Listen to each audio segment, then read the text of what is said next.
It's June. It's time to look at this market report, see what's happening in the Nashville real estate market. If you're new to the channel, hit that like button, hit that subscribe button, tell a friend about it. We do market reports on here about once a month, and then I also do a lot of just tips and information for new home buyers, sellers, the whole gamut. It stretches the whole gamut. Let's dive in, shall we? So the first thing that we're looking at here is average sale price for closed homes. I've just got general Nashville pulled up, and the reason that I have this pulled up is because there was a pretty big drop. After almost a 3-point hike in prices, they've come back down here mid-June. Well, this is for May, by 6.8%.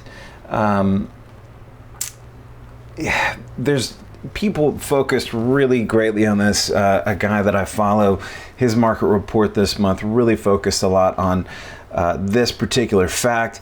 I don't know that I would say that this is indicative of, it's really hard to say what it's indicative of, because this is, again, kind of a weird year. I think people are still really getting familiar with and used to where the mortgage rates, that's the word I'm looking for, where those mortgage rates are currently, where they've been for a while. They have not changed much, and the Fed did not do anything to drop anything down yet this year. So we're still floating, in like the mid to high sixes up into the sevens. Those 6 numbers are FHA, VA loans, and then those 7s are just your standard average conventional loans. And for most people with an average credit score, you're going to see something closer to 7 or higher. So not an uncommon problem that I think people have with where things are now in terms of who's buying what and how much they're spending. I do think that we've gotten a little bit aggressive in the market in our pricing. This is something I've said in the past. I think that sellers and listing agents will price pretty aggressively based on market activity. So it doesn't surprise me that we saw a little bit of a peak as buyers definitely showed a lot more interest and rates stayed the same. But now we're seeing it sort of level off again. And I think I'm going to pull up a few sort of specific neighborhoods to draw some real comparisons here. Let me just go ahead and do that. So right now I've just got Nashville, Tennessee pulled up. Let's do Hermitage, because that's over near the airport. That's a pretty common and popular area. Let's go ahead and pull up Clarksville, because I do work with a lot of folks over in Clarksville. Murfreesboro too. We're just gonna stick with some more some cities. Now Hermitage is a good neighborhood. What's another good area? Mount Juliet is really popular. Franklin for sure. That's Williamson County. And then let's do Sumner County. Let's do Hendersonville. For show. And let's just see what that does. Run that report. Again, this is the last 5 years. This is a pricing timeline. I like to look at the timelines because these timelines show us, the actual activity over time.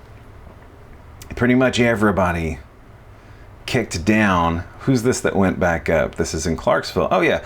Well, Clarksville, so they've stayed basically the same. They went up. They only went down by a point last month, and this month they're at, come on, where is it? There it is. Yeah, up less than a point, 0.88%.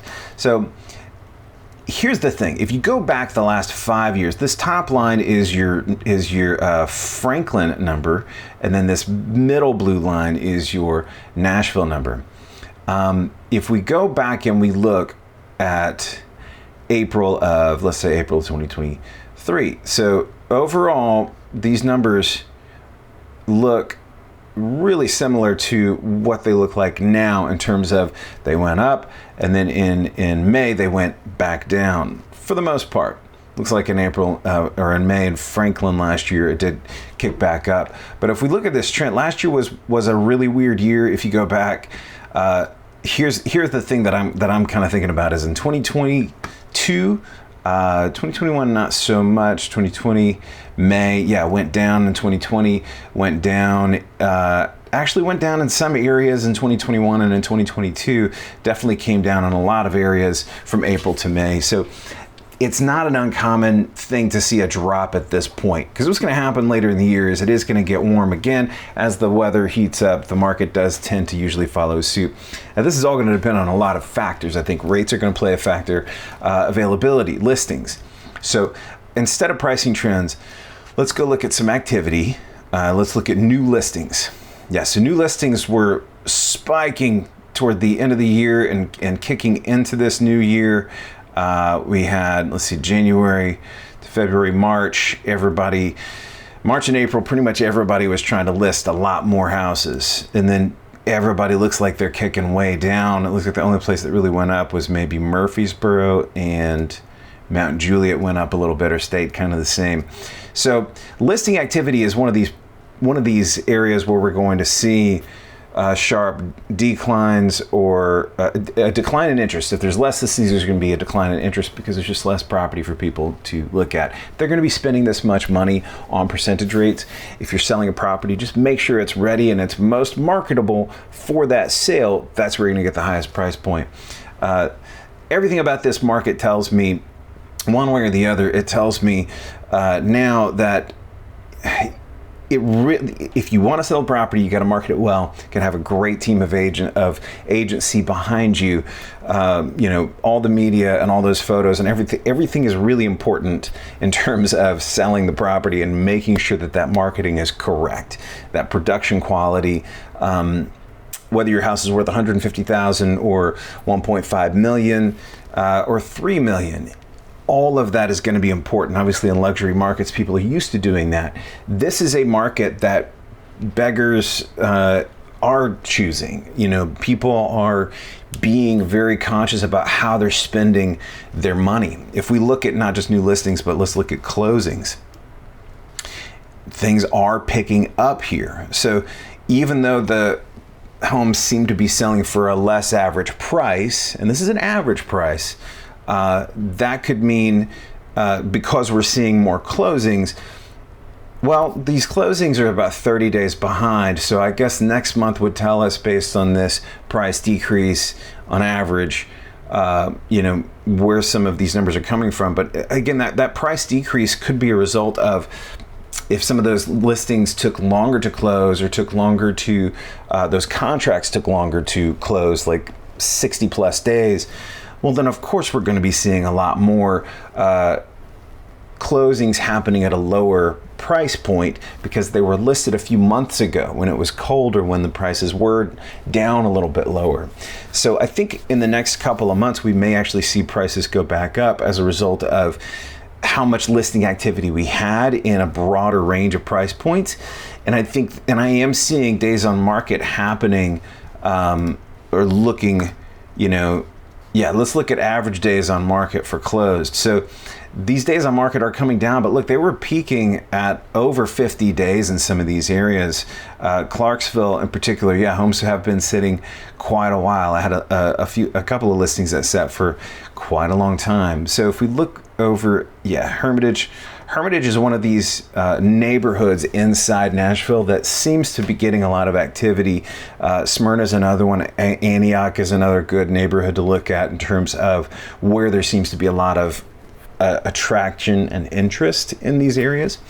But just looking at these data points, so the only one kicking up here is Hendersonville, it looks like, for days on market for this last month. This is interesting.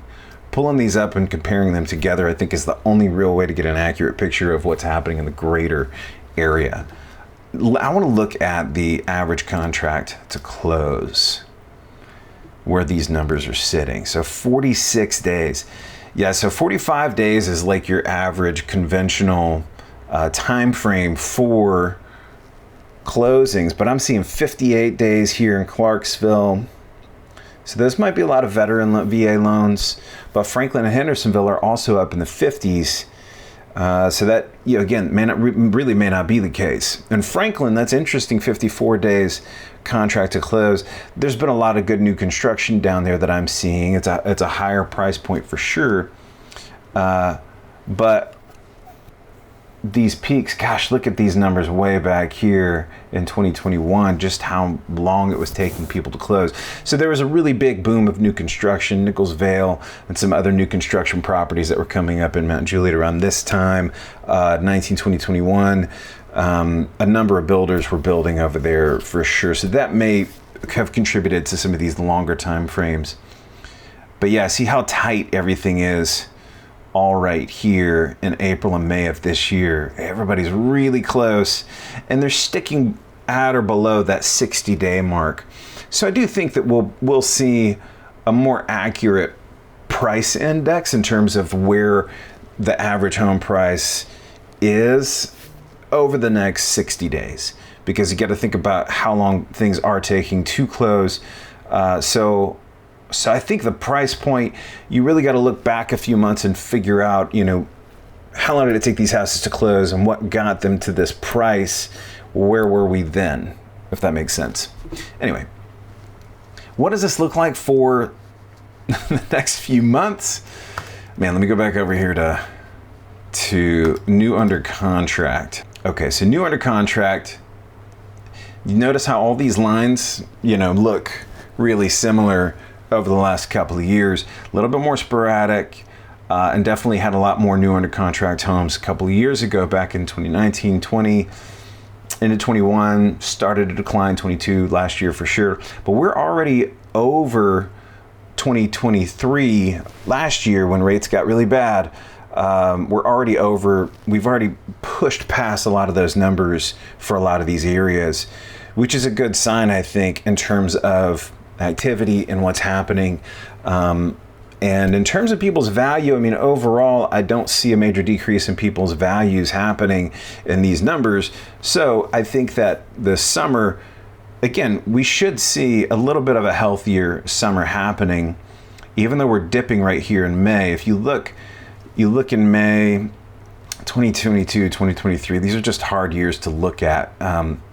If you look back in May of 21, 20, okay, so 20 during the summer, things got a lot hotter, right?